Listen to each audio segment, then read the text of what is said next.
Hello, everybody, and welcome along to the live stream.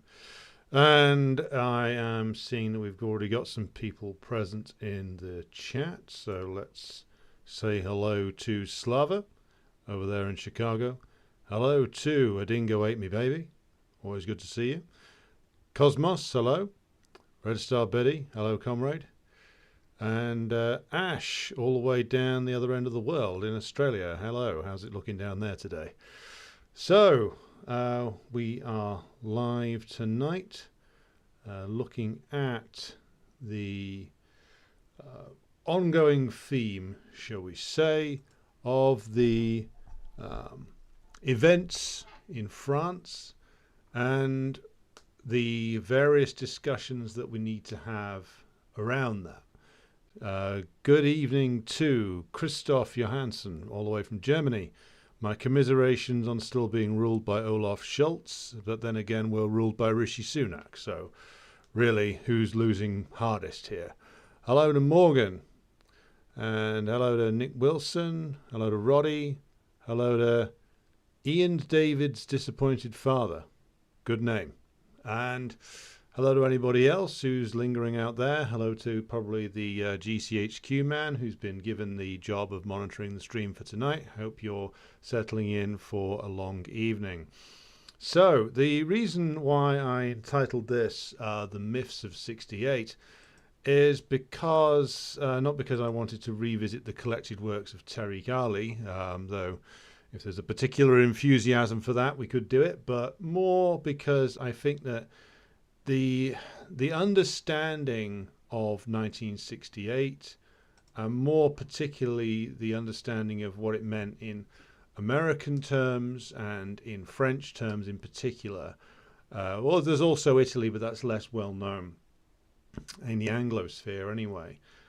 The misunderstanding of that and also a series of terrible political events that have gone on over the last 30 years has led a degenerated left into a position where it sees, to quote William Butler Yeats, mere anarchy being loosed upon the world, and thinks that this is the gateway to communism, or the gateway to some kind of great communist political revival. Nothing could be further from the truth. What I aim to present to you over the course of the next hour or so is the evidence to the contrary. That communism, when it actually succeeds, is not about mere anarchy being loosed upon the world, but about the creation of a new order, and in fact about the bringing of order into chaos and the establishment of a new and better and more stable form of society rather than arbitrary violence and chaos. And my argument being that out of arbitrary violence and chaos, only reactionary trends can triumph in the short to medium term. And to do this, I'm going to be looking at the examples of the Chinese Revolution that ran for almost 30 years between the early 1920s and the late 1940s, and the examples of the Bolshevik Revolution, of course, but also Cuba, and the revolutionary processes that are ongoing in places like Nicaragua, Venezuela, Bolivia. They're worth taking a look at as well. And this has been triggered by the various responses that you see from people largely in the extremely online world, but also from leftists out there in the so-called real world. Not that leftists appear to live in it. More on that in future programs. About the events in France and about what's going on there, and a massive misunderstanding of the response of the working class when confronted with what is going on in France. And as I've said on previous live streams, I'm able to speak with a bit of experience about this because we went through a similar thing, though probably not quite as extreme, in Britain 12 years ago. And the response of the working class there, though of course everyone will argue that the British and the French are so different, really were not that much different when it comes down to the working class's reactions to certain things. The common misunderstanding that is going on is that when your average leftist, Marxist, pseudo-Marxist, whatever you want to call them, looks at the events in France, looks at vast crowds of people fighting the police, looks at property destruction, looks at chaos, mere anarchy being loosed upon the world, And they think that that is the precursor to revolution. I've had people reply to me on Twitter and on the Telegram group specifically arguing that case. I want to argue the case that that is very much not what is going on here. Now, as I've said, the important thing to bear in mind, and one of the important lessons to learn from the events in France right now, is on the positive side of things, just how quickly the state forces can be overrun given the speed, ferocity, and numbers that are deployed against them, even in a very disorganized fashion with no real political organization behind it. State forces can get overrun.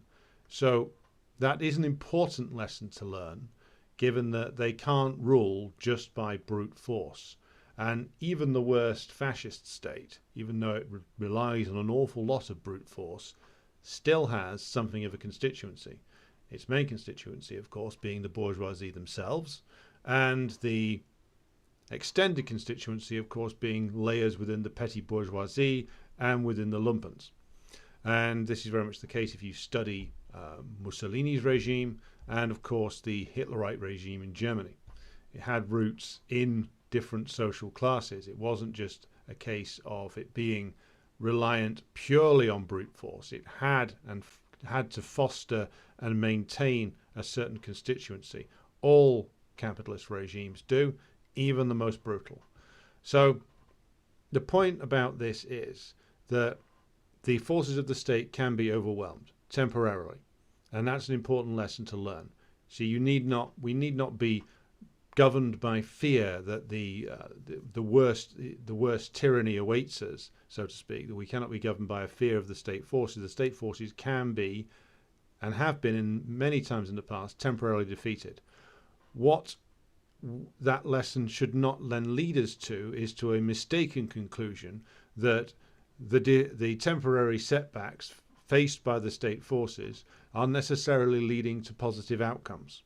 This was the case in the United States, where you've got the riots following the death caused by the police force of George Floyd in 2020.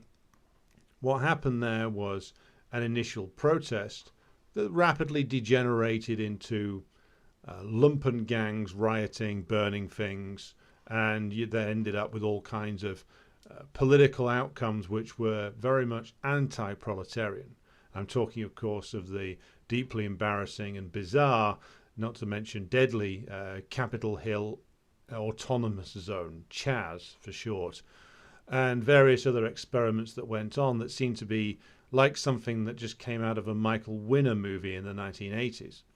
And similar processes are going on here, because what is going on is it's a riot principally of the lumpenized elements, the very lower end of the working class, the bit that has always existed in every capitalist society. There's always been a lumpenized element. Those are the declassed elements, the semi-criminal elements, those who live on the verges of society, and those who, sometimes for very good reasons, have nothing but loathing and disgust for the state and the state forces. And we should be very clear that the blame for the creation of large areas of a lumpenized population, blame lies wholly with the degenerated state of French capitalism. The point is, though, that this upsurge in violence, the temporary defeat of the state forces, this is not leading to an advance of proletarian organization. It didn't in the United States in 2020. It's not happening in France now, as far as I can see. I'm happy to be proven wrong about that if it turns out to be the opposite case. But I'm pretty confident that my judgment here is correct, because I saw this process unfold 12 years ago in Britain, and that did not lead to an advance of proletarian organization at all. In the short to medium term, it only set it back. It only strengthened reactionary and ultra-reactionary forces.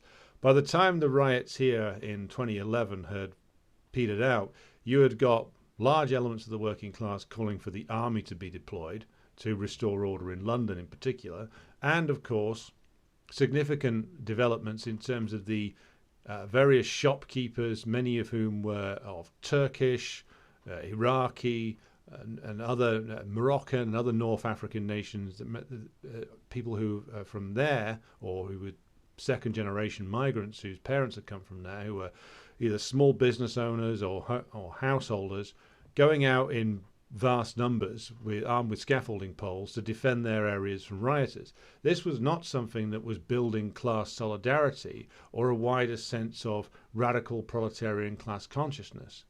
Revolutions are not riots. Specifically, they are not the kind of lumpenized riots that you see in France right now, where the main activity is people chucking fireworks at the cops, setting things on fire, looting things, and even attacks going on against residential buildings in working class areas. Now, you could say, and I'm sure some will, that these were often the actions of provocateurs. Maybe that's the case. But if provocateurs manage to seize the initiative like that, it says that there is no clear and organized force behind this. It's just mere anarchy, going back to the Yeats quote again. And that is a crucial difference to a revolutionary process. A revolutionary process is not just the outbursts of random violence. What it is, and here I will go to the myth and the reality of 1968, when you look at 1968 in France, the popular mythology, the image that's implanted in our minds by popular culture, shall we say, is students fighting the police. And yes, that existed. But what was actually going on, and what made 1968, May to June 1968, into such a serious problem for Charles de Gaulle and the government of France, was the fact that it started as a student rebellion, but then it became a mass upsurge of working class rebellion that was focused on a strike wave and issuing a series of demands that the government and the employers often could not possibly meet, which was all about, in many cases, in many key industries in France, control, i.e. direct control being exercised by the working class over production. And so it wasn't just about a wage demand, it was about a fundamental challenge being put in to the right of the management of the employers to run those enterprises according to the terms, of course, dictated by capital. And so you got workers challenging the relations of production in the factory, in workplaces all over the country. And so the student rebellion that started tapped into a much deeper sense of rebellion, of revolutionary sentiment that was growing within the working class, that was influenced by other things that were going on at the time, such as the Cultural Revolution in the People's Republic of China. And this direct challenge to the relations of production by many, many millions of working class people was something that, of course, the French government couldn't handle. And the only way it really got out of that situation was because the leadership of the French Communist Party, which had become wholly reformist, agreed to essentially sell out and deflate that struggle in return for a series of concessions on wages and terms of employment negotiated between the heads of the Communist Party and the Prime Minister Georges Pompidou. But a crucial element here, which enabled the mass explosion of working class power to be put on display in France in 1968, was the fact that there was a very high level of organization within the workplaces that was led by the Communist Party, which, for all the fact that its leaders had become revisionist and whose politics had degenerated into sort of left social democracy, still had a very strong level of organization, and they had done a decent job creating politicized layers in the workplace, who then, of course, drew more radical conclusions than the French Communist Party leaders at the time were prepared to countenance. But, unfortunately, the Communist Party leaders, both in France and later in Italy, retained a sufficient degree of authority to be able to deflate that movement and roll it back and push it into the dead end of reformism within the bourgeois state. Now, I'm going into that detail because it's necessary to understand that 1968, what it really and fundamentally was about in terms of the power of it, was that explosion of working class radicalism, the expression of a proto-revolutionary consciousness within the working class that unfortunately the vanguard party that was there at the time was not capable of taking through to a revolutionary outcome. But again, to emphasize the point, that's the thing you have to bear in mind about 1968. It's not the riot. It's not the students fighting with the cops, even though that's part of it. The main challenge came from millions of workers challenging in a fundamental way the relations of production. Right. Maybe the boomer tuners made too much out of the spirit of 68. Well, they made a lot out of the 68 cliches. The reality of 68, of course, remains buried in fringe Marxist literature because the bourgeois don't really want you learning about that. They're happy for you to go and learn about the riots. They're happy for you to look at the rioting and the, hippies, people smoking an awful lot of weed, people crashing out on acid in a field watching, I don't know, Crosby, Stills and Nash or something. What they're not happy for you to learn about is that upsurge in working class power. That's what they don't want you to learn about. And that's the hidden secret, or semi-hidden secret, of 1968. So what you are left with often when you are maybe younger and you come into revolutionary movements, you start learning about Marxism, you start to see, and when you start to learn about 68, you're learning often about the cliche. You're not learning about the reality, which is why the images of what appears to be a revolt in France, well, it is a revolt against the state forces, really. It looks like, in people's mind's eye, it resembles a revolutionary process, because the thing that they have in their minds isn't working class people challenging the relations of production in a factory. It's dramatic scenes on the streets. But this does not make a revolution. This is what happens when bourgeois ideology and bourgeois interpretations of history and just straight up propaganda don't go challenged and deconstructed properly inside so-called revolutionary organizations.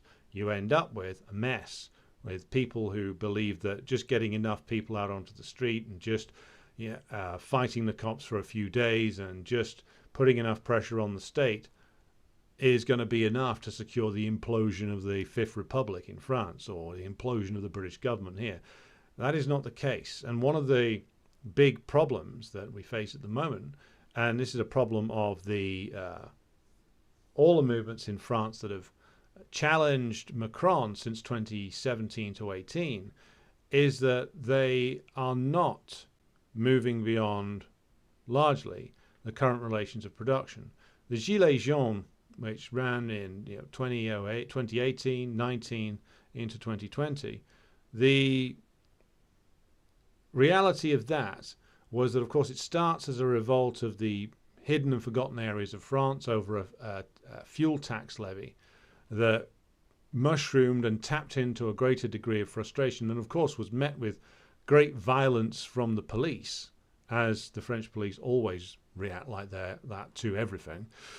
That was, of course, evolved into a sort of rather amorphous set of demands, some of which were quite positive in terms of wanting greater democratization of the economy and state, but it was still not as advanced as a lot of those demands of the workers back in 1968.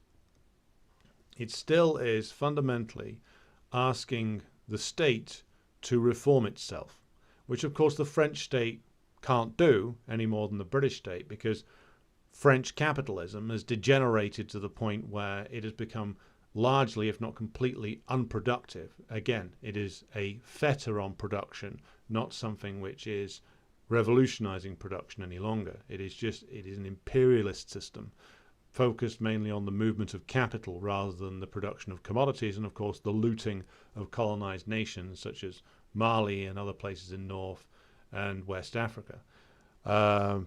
Picking up some comments. Peter, good evening, comrades. I'll have to bow out early on this one as I've just discovered it, and I have a horribly early start tomorrow. Okay, well, you can catch up on that either on the audio on the Patreon or on here on the live section.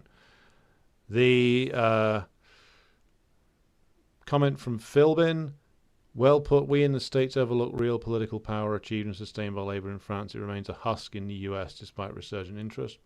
big problem in the US, also a problem here. Kai, yeah, there was no stream yesterday due to internet problems. You can find the streams that have been done before on the under the live tab on the YouTube page. And Slava's already answered the question. I didn't need to.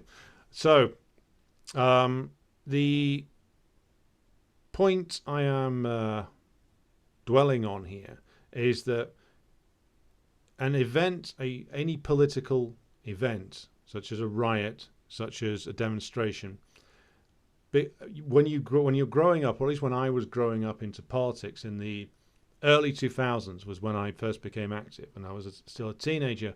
You're looking at like these numbers on the streets that we used to get for the anti-war marches, and you're thinking to yourself, my God, they can't possibly ignore this. And it turns out they can, because you grow up with, at least I did, in your mind's eye, the idea that, well, if we get enough numbers, the state can't ignore us.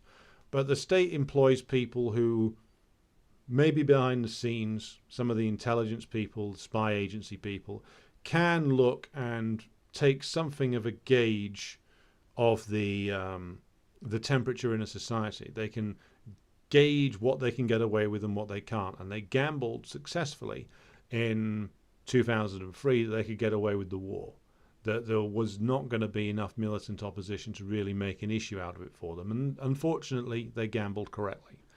And that is because, of course, we have a level of class consciousness which has been thrown back. In Britain, we reached a peak of near-revolutionary consciousness in the masses, or a consciousness that was going towards a revolutionary conclusion. It could have gone there with the intervention of a revolutionary party, but unfortunately one didn't exist. We had the old Communist Party, which was completely inadequate to the task in the early 1970s, and consciousness has been rolled back relentlessly ever since then.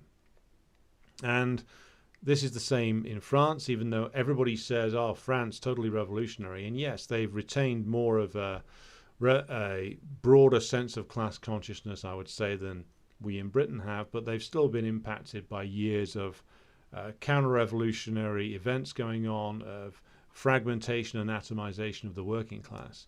And more than that, the demands that are being raised have become progressively or regressively more based on a desperate defense of what's left of French welfare capitalism. And that's understandable. The working class wants to hang on to what it has.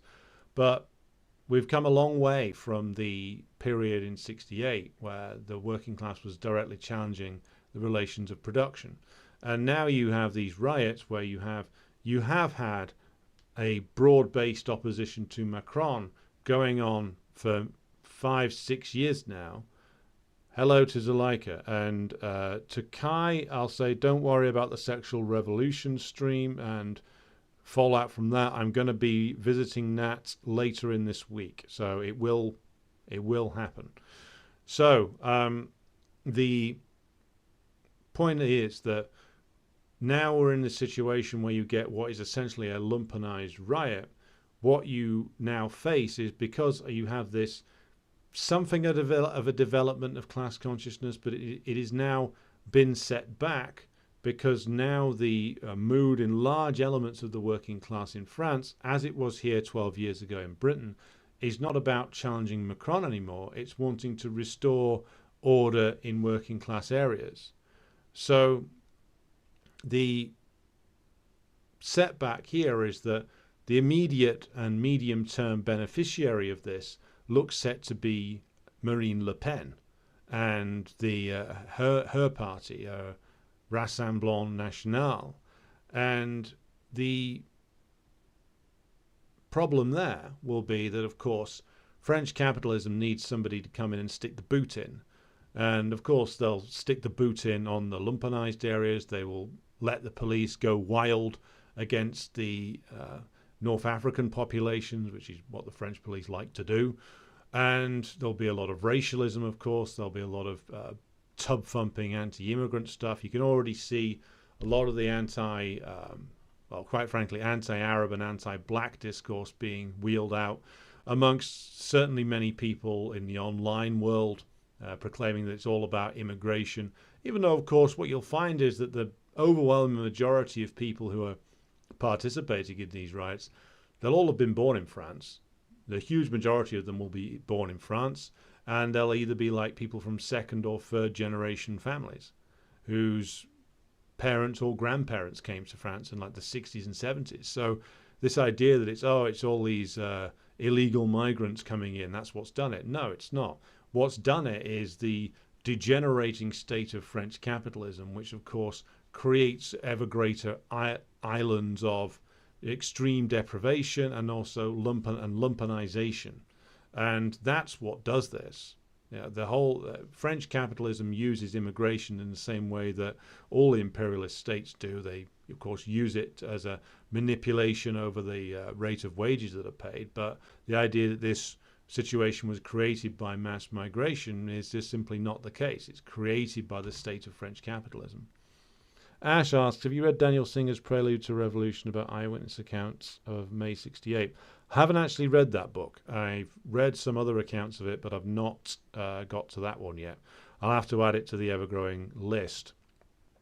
Certainly, I've read some interesting accounts of the French Communist Party in the 50s and the 60s, and yeah, there's some interesting accounts there of their level of organization across the workplaces, which helped set the scene for this. But no, I've not read the Singer book. So the point to go back to here is that when we're in this situation where you get, and I'm going to return to the tagline of the program, mere anarchy loosed upon the world, and you get a whole bunch of daft online communists and some politicians in France saying that this is the great uprising, and then that just doesn't chime with the way the working class is responding at all. And then you get Le Pen addressing the nation, almost acting like president already, because Macron, as far as I know so far, hasn't even done a national address. He hasn't done anything. I mean, he's been in these emergency meetings, but you would expect a president, no matter how bad he is, to do a national address and appeal for calm. Macron hasn't even done that. Le Pen has kind of stepped in and acted like the president already, because there's a certain section, and it's a growing section of the French ruling class, who have decided that Macron ain't cutting it anymore. They need somebody more severe, and Le Pen is clearly auditioning for the role.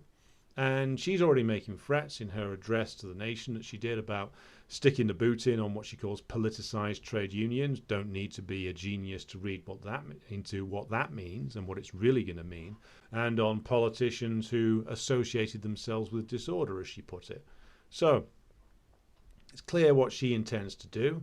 It's what the French ruling class is going to be demanding of her, which is not just the restoration of order in the banlieue and the unleashing of the cops, but also the crippling of trade union organization and the imprisonment of anybody who can be interpreted as being in favor of disorder. It's a further descent towards ever greater state clampdowns, and ultimately another step towards the development of, or the new developments of, European fascism. The Vichy pivot. Well, I agree with Alain Badiou about one thing, which is where he called Nicolas Sarkozy the spirit of Pétain. Well, the spirit of Pétain was ultimately something basically like it was the spirit of the French ruling class.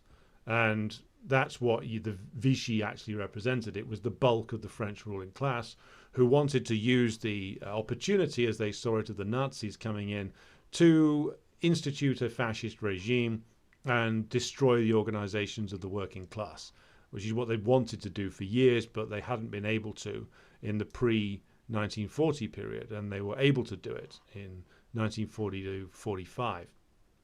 Similar thing here. What French capitalism really needs is two things.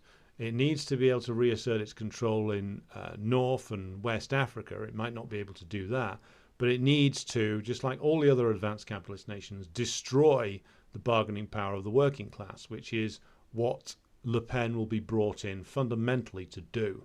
And unfortunately, these riots are going to make her job a little bit easier, because she's going to get a boost in popularity, and especially if Macron resigns, which I don't see it happening, but it's a possibility, then you might get new elections in France, and in which case Le Pen will storm it. and she will have a big majority. She'll have a big large amount of support in the polls, and the ability to unleash the forces of the state. And as I said, they'll be going after the forces of the organised working class with great vigour and with a degree of support from even sections of the working class who have been tossed into political confusion by recent events. So I will now turn to talk a little bit about why I said communists are not for disorder. And because I think this is something which in all the recent years of political degeneration, some of which stems from the myths and the misinterpretation of 1968 not just in France, but in the United States, Britain as well, and to turn to, well, what are communists actually in favour of?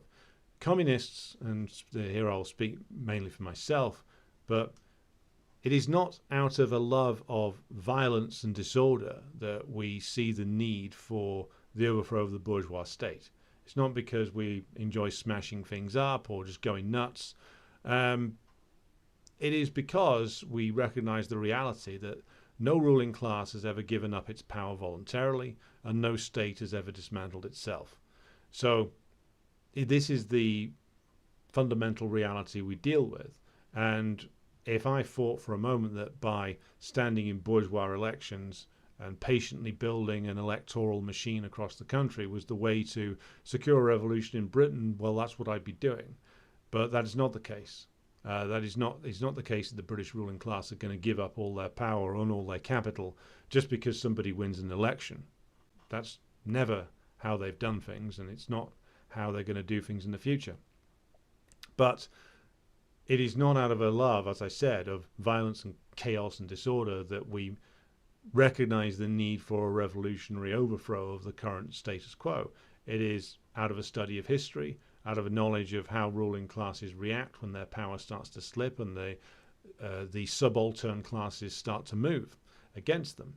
And here I want to use the example of the Chinese Revolution. The Chinese Revolution was led by men such as Mao Zedong and, of course, Zhou Enlai, Liu Shaoqi, and others who had made a study of Chinese history very extensively, and including the momentous events of the 19th century and things like the Taiping Rebellion, which, if you're not familiar with it, was this enormous sort of utopian revolt in China in the latter part of the 19th century, where there was this huge revolt against the Qing dynasty in the period between 1850 and 1864. And the Qing dynasty, of course, is this decaying feudal relic. It's feudal China is very much collapsing in on itself. It's being picked off by the British and the French and later the Americans and the Japanese. And the Taiping Rebellion is a huge and momentous event in Chinese history, led by like these bizarre Christian utopians. But it was very successful for a long time. And of course, as revolutionaries should, the Chinese leaders of the early Communist Party of China, Mao and others, made an extensive study of it. And what they found was, of course, one of the reasons why the Taiping Rebellion lost was because it was this ill-disciplined, violent force that, although it fought very bravely against the Qing dynasty and the foreign forces that backed it up, it didn't retain the support of the masses, and partly the reason was because it did not introduce order when it came into an area. The Taiping soldiers routinely looted things from the peasants. They didn't pay for things they took from them. They didn't bring a new order to the countryside. They marched through and marched back again, creating more chaos as they went. And so one of the things that Mao and the CPC do in the early period, where they're fighting this long war against first the warlords, and they fight back and forth with the Kuomintang, and then they fight, of course, the Japanese imperialists. Then they fight Chiang Kai-shek's forces again. But one of the things they do during all these times as they form the Red Army and they start to take and control liberated areas was that they weren't the bringers of chaos. Mao and the others had studied the Taiping Rebellion for this specific purpose of learning why it failed. And one of the reasons that they were successful is that they weren't the bringers of disorder to an area. They were able to come in, they took control of an area and actually started to bring about revolutionary processes in the area, bring about land reform, do away with barbaric practices like the binding of women's feet, and institute a new order in these areas that was rapidly destroyed by Chiang Kai-shek's forces when they came back again. But it was even where these experiments were destroyed, they left a lasting impression with the peasantry, because the communists had come in and their time in the area had vastly improved life for the peasantry by doing certain reforms, by making sure that the actions of the Red Army soldiers towards the peasants were always scrupulously honest, where anything that was taken was either paid for or returned, where a degree of justice was introduced into the local area, where the arbitrary rule of the warlords or the corrupt rule of the Kuomintang or the brutality of the Japanese imperialists was replaced by a new system that was about bringing forward and raising the conditions of the peasantry and being able to actually materially improve and advance the lives of those who made up the vast majority of the population. Do you have any writings on the current situation in China? There's plenty of writings on the current situation in China. What I'll do is I'll post some in the Telegram group. I've posted some already. There's plenty of articles on current goings on there. Chris, if you have a specific inquiry, do make your inquiry more specific. Are you inquiring about the economic situation, political situation, both, or is there some more specific question you had in mind? Point I'm making about the CPC is that these weren't bringers of chaos. The warlord period in China was a period of chaos. The rule of Chiang Kai-shek had been a corrupt mess. The Japanese imperialists, of course, brought nothing but brutality and hyper-exploitation and death with them, and mass extermination in some areas of the country. So the rule of the communists was distinct from that. It was showing the peasantry that another different kind of society could be possible, even in small cases across the liberated areas of China. And that is something which, of course, we must learn from. Liberated areas were run in a organized and disciplined fashion, not by a SoundCloud rapper in the Capitol Hill Autonomous Zone, not by a bunch of blue-haired weirdos who looked like they just stumbled out of a university campus and then tried to run a strip of tarmac in the middle of an American city. All of that is a grotesque parody. What happened in the Chinese revolutionary process, which stretched over decades, is the kind of thing we should be learning from here, not celebrating the chaos and madness that goes on in riots fueled by legitimate rage against police actions, but ultimately which only have a lumpenized consciousness.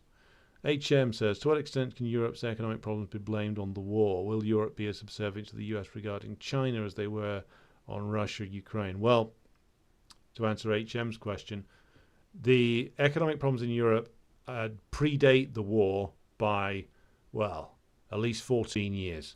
The economic problems in Europe, you can argue when they started. I would argue that they go back at least to 2008 to trace the current problems, such as the Eurozone debt crisis.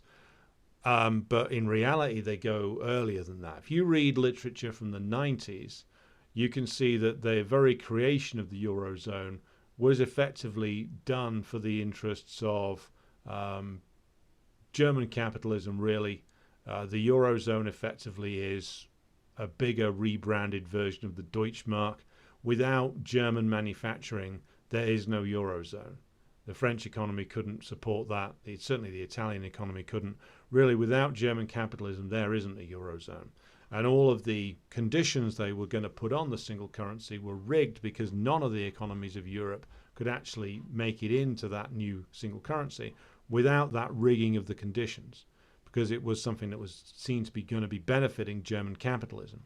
Now, I outline that because the economies of Europe were already weak and going into crisis in the 1990s. There's this perception that the 1990s was this great period of growth. There was, yes, in Britain there was a period of growth where we got around about 3% a year. And a lot of that was fueled by capital movements in and out of the City of London. So the population didn't actually get to see a lot of that. And the so-called improvements made by Blair were temporary sticking plasters over long-term economic decline. So Europe's problem is actually something which you could argue was 15 years in the making, 14 years in the making, if we're judging this by the start of the special military operation. But in reality, it's decades in the making. It's the culmination of years of deindustrialization, which is brought about, of course, by the fact that many of the countries in Europe are imperialist countries, and imperialism has a natural tendency, as does capitalism in its pre-imperialist stage, but imperialism accelerates the tendency towards deindustrialization, the tendency towards hollowing out of the imperial core countries' economies. And that's what we're facing. There's this illusion which people are putting about at the moment that, oh, well, it's all because of the war, it's all because of the sanctions, it's all because of COVID, it's all because of stretched supply chains. All of these are factors within the crisis, but the crisis has far deeper roots which go back decades. And unless we understand those properly, we're not going to be able to identify a proper way out of this. We're not going to be able to actually go out and do what we should be doing, which is explaining to the working class why this situation has come about. It's all very well saying, oh, well, the sanctions on Russia did this. And yes, that played a role. It helped destabilize further an already rotten situation. Or yes, COVID played a role. But the situation before COVID wasn't any good either. Certainly not for millions of working class people across Europe. The situation's not been great since 2008. And so if you look at places like Greece and Italy and Spain and Portugal and Ireland, all these places were in the middle of long-term capitalist stagnation long before COVID broke out. Again, going back to 2008, and before 2008, what did you have? Fake growth fueled by property speculation and financialization. So these are long-term problems of capitalist decay. A lot of people just try and find a cheap and easy answer, and the cheap and easy answer is the war. Yes, it's a factor, an important one. But again, our job as communists should be to explain this long-term crisis to people, not just pick up an answer and throw it at them, because that leads them to the false conclusions. So, Chris comes back. Both specifically how the CPC has changed policies in response to the international situation, the construction of socialism. Right. I don't have it to hand for now, Chris, but what I will do is I'll post a series of reading recommendations on the Telegram group tomorrow, which, if you're not familiar with it, I will now proceed to post the link to this. If you hang on a minute, I am attempting multitasking. So I'll post reading recommendations on there tomorrow. Be sure to check that out. There's a couple of books which are very useful to understanding current situation in China. So Lazy Bones asks or says the PLA sound very similar to the levelers during the Commonwealth. Very interesting point of comparison. Given the what the levelers are often credited with being like proto-socialists or the proto-communists in the English Revolution were the diggers.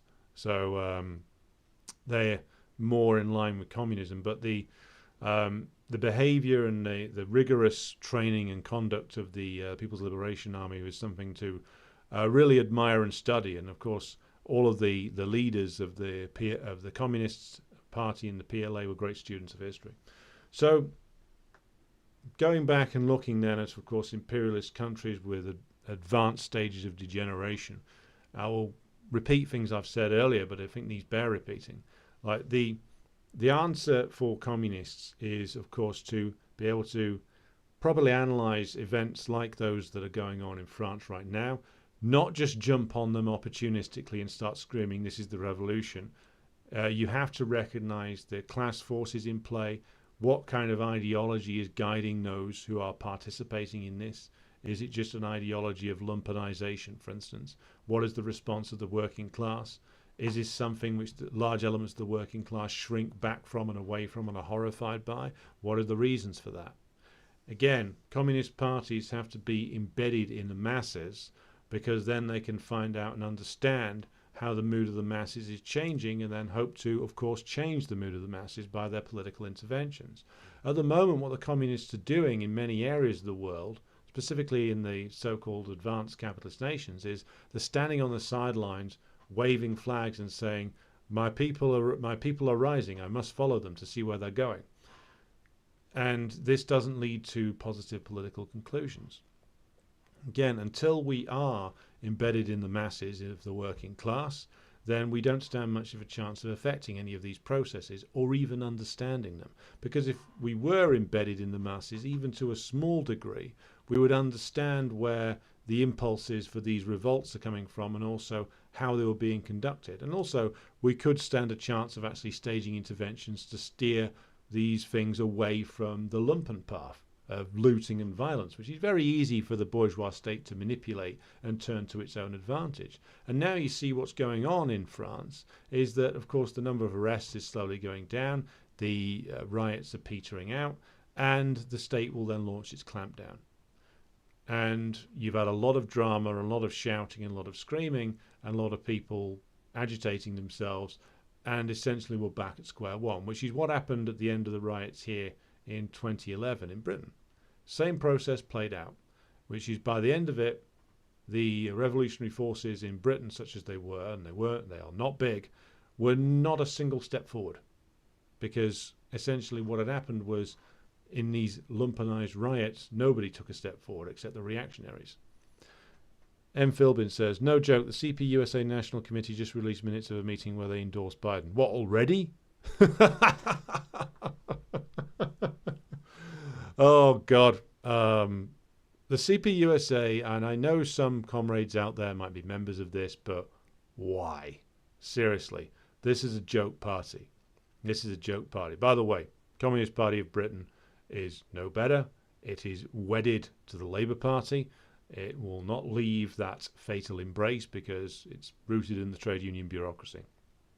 CPUSA, a party with a very proud history back in the 30s and 40s, that was horrifically damaged by the state repression unleashed after World War II, led by House Un-American Activities Committee, and the purges of the workforce that went on in the 1940s to get rid of many good worker communists from workforces that saw people sacked, blacklisted, sometimes deported.